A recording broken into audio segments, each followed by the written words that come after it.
दोस्तों नमस्कार, जोहार। चलिए जानते हैं झारखंड सूबा की ताजा खबरों को, लेकिन उससे पहले अगर आपने अभी तक इस चैनल को सब्सक्राइब नहीं करो सब्सक्राइब कर लें, जिससे कि आपको झारखंड सूबा की ताजा खबर रोजाना मिलती रहे।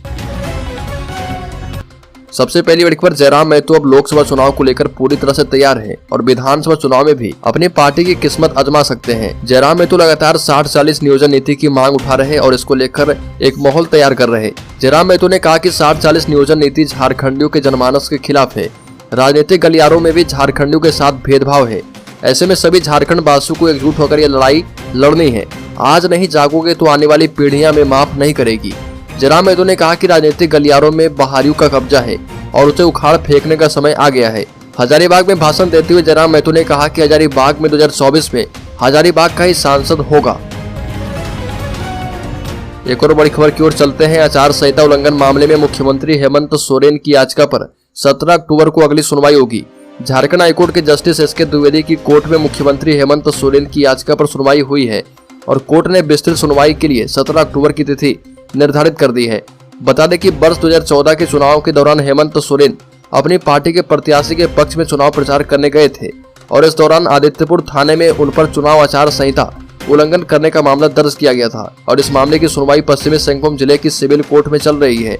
याचिका में निचली कोर्ट में चल रही रोक लगाने और प्राथमिकी निरस्त करने की मांग भी की गई है। बड़ी खबर, हेमंत सोरेन ने राज्य के सभी बीडीओ को दे दी है चेतावनी।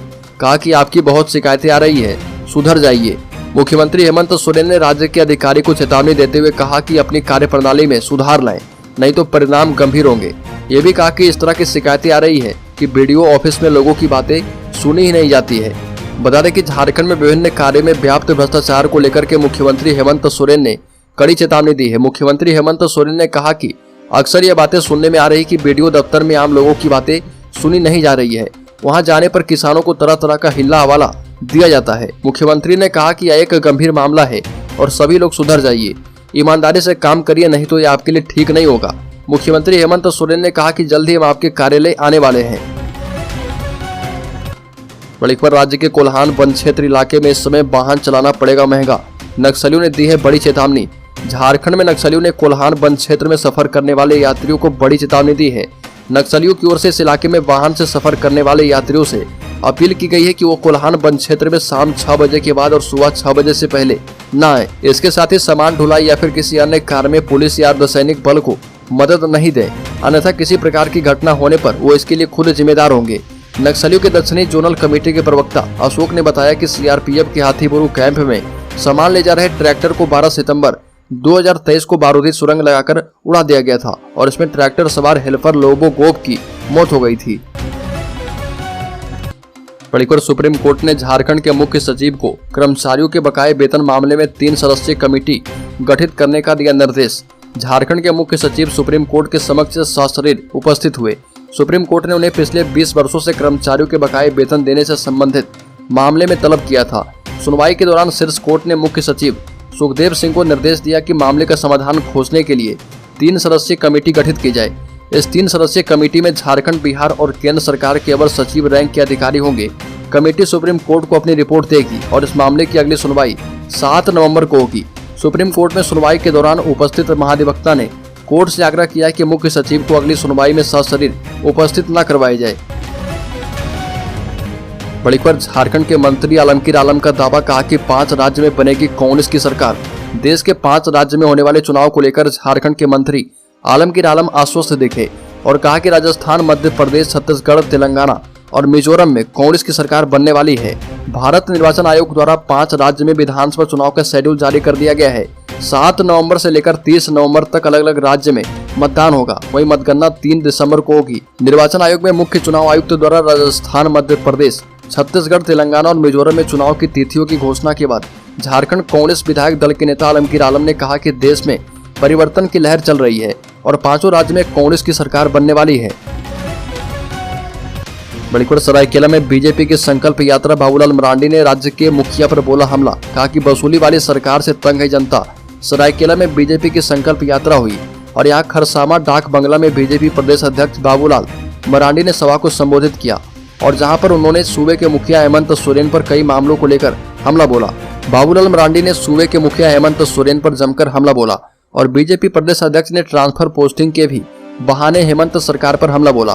कहा कि झारखंड के तमाम सरकारी कर्मचारी, अधिकारी और पुलिस वाले भी इस वसूली वाली सरकार से तंग आ चुके हैं।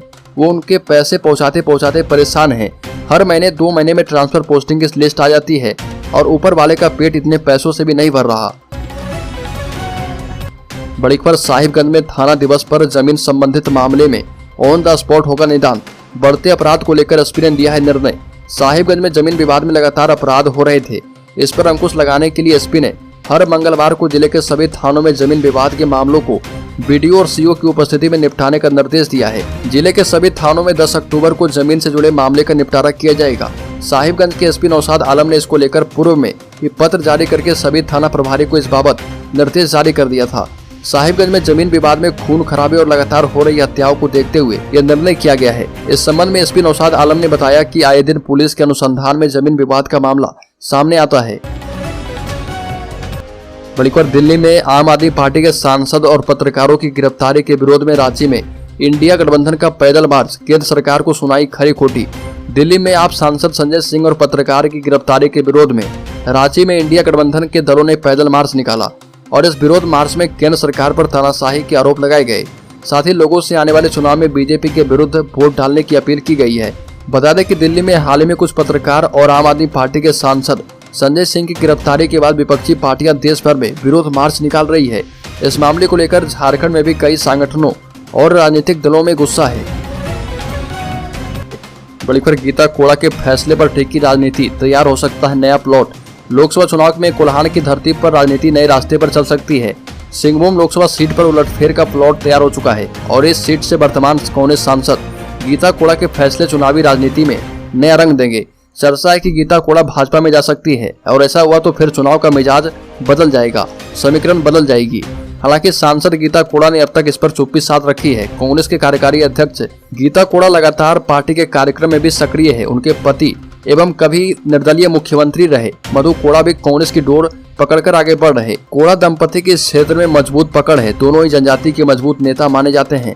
खुद पूर्व मुख्यमंत्री मधु कोड़ा इस सीट पर निर्दलीय चुनाव जीत चुके हैं, लेकिन लोकसभा चुनाव को लेकर भाजपा की नजर गीता कोड़ा पर है। भाजपा ने यदि गीता कोड़ा को अपने पाले में कर लिया तो चुनावी जंग बीजेपी के लिए बेहद आसान हो जाएगी। बड़ी खबर हेमंत सोरेन सरकार से समर्थन वापस लेंगे विधायक।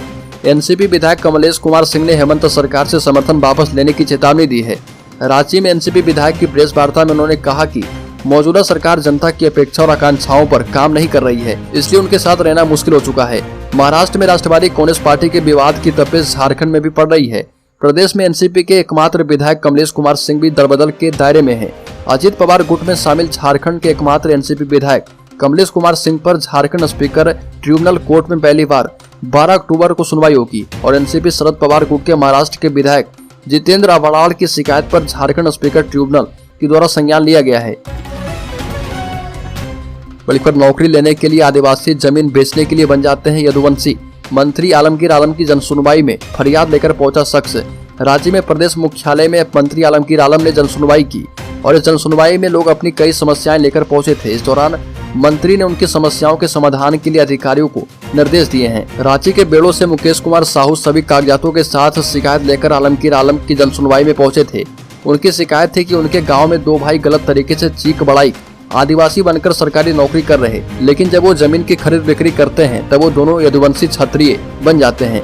वो दोनों अब उनके 5 डिसमिल जमीन को भी गलत तरीके से कब्जाना चाहते हैं और इस मामले को सुनने के बाद मंत्री ने जांच करवाने के निर्देश दिए हैं। बड़ी खबर झारखंड टेट रूलबुक 2023 में 5 साल में तीसरे संशोधन की तैयारी, परीक्षा एक भी नहीं। 7 वर्षों से झारखंड शिक्षक पात्रता परीक्षा का आयोजन नहीं हुआ है। इस बीच 5 साल के दौरान जेटेट रूलबुक में तीसरे संशोधन की तैयारी की जा रही है। मौजूदा रूलबुक के कुछ बिंदुओं को लेकर झारखंड एकेडमिक काउंसिल ने स्कूली शिक्षा एवं साक्षरता विभाग से मार्गदर्शन मांगा था। इसी के आलोक में विभाग ने रूलबुक में संशोधन का प्रस्ताव तैयार किया है। सूत्रों के मुताबिक इस बार झारखंड शिक्षक पात्रता परीक्षा के लिए निर्धारित समय और विषय अनिवार्यता के प्रावधान में बदलाव किया जा सकता है। बता दें कि झारखंड में पिछली शिक्षक पात्रता परीक्षा 2016 में हुई थी। पिछले 7 वर्ष से एक भी परीक्षा नहीं हुई है, जबकि प्रावधान के मुताबिक प्रति वर्ष परीक्षा होनी चाहिए। अभ्यर्थियों ने जेटेट की परीक्षा आयोजित करने को लेकर हाईकोर्ट में याचिका दाखिल की थी और इस पर सुनवाई की प्रक्रिया पूरी हो गई है। ऑर्डर रिजर्व रखा गया है और हाईकोर्ट के आदेश के मुताबिक परीक्षा आयोजन पर निर्णय लिया जाएगा। बड़ी खबर, राज्य में 8 नवंबर को सरना धर्म कोड के लिए प्रोटेस्ट। मुर्मू का आरोप, कहा कि ईसाई आदिवासियों को खुश करने में लगी है हेमंत सरकार। आदिवासी सिंगल अभियान के झारखंड प्रदेश अध्यक्ष देव नारायण मुर्मू ने कहा कि आदिवासी सिंगल अभियान के राष्ट्रीय अध्यक्ष पूर्व सांसद सालखर मुर्मू के नेतृत्व में 8 नवंबर 2023 को रांची के मोराबादी मैदान में सरना धर्म कोड जनसभा आयोजित किया जाएगा। इसमें बिहार, झारखंड, बंगाल, असम, उड़ीसा, त्रिपुरा, अरुणाचल प्रदेश सहित नेपाल, भूटान और बांग्लादेश से भी आदिवासी शामिल होंगे। आदिवासी सिंगल अभियान की टेसाफुली में बैठक में उक्त बातें कही गई और कहा कि हम प्रकृति पूजक हैं, लेकिन अभी तक हमें धार्मिक मान्यता नहीं मिली है। ये भी कहा कि हेमंत सोरेन सरकार सरना धर्म कोड की जगह ठगने और ईसाई आदिवासियों को खुश करने के लिए सरना आदिवासी धर्म कोड के अनुशंसा पत्र लिखते हैं, क्योंकि आदिवासी समाज से ज्यादा इनको वोट और पार्टी की चिंता है। बड़ी खबर, जामताड़ा में बरबेंदिया पुल निर्माण को मंजूरी मिलने के बाद राजनीति शुरू है। जामताड़ा विधायक इरफान अंसारी ने इसे अपने द्वारा किए गए प्रयासों का प्रतिफल बताया। दूसरी ओर भाजपा खुद इसका श्रेय लेने की कोशिश में है। बता दें कि धनबाद जामताड़ा को जोड़ने वाली बराकर नदी के बिरगांव और बरबेंदिया घाट पर पुल निर्माण को झारखंड सरकार द्वारा मंजूरी मिल गई है। इसके बाद बरबेंदिया पुल को लेकर राजनीति शुरू है और सियासी दलों में इसका श्रेय लेने की होड़ मची है। जामताड़ा विधायक इरफान अंसारी खुद इसका श्रेय ले रहे तो भाजपा इसे अपने खाते में जोड़ने की कोशिश कर रही।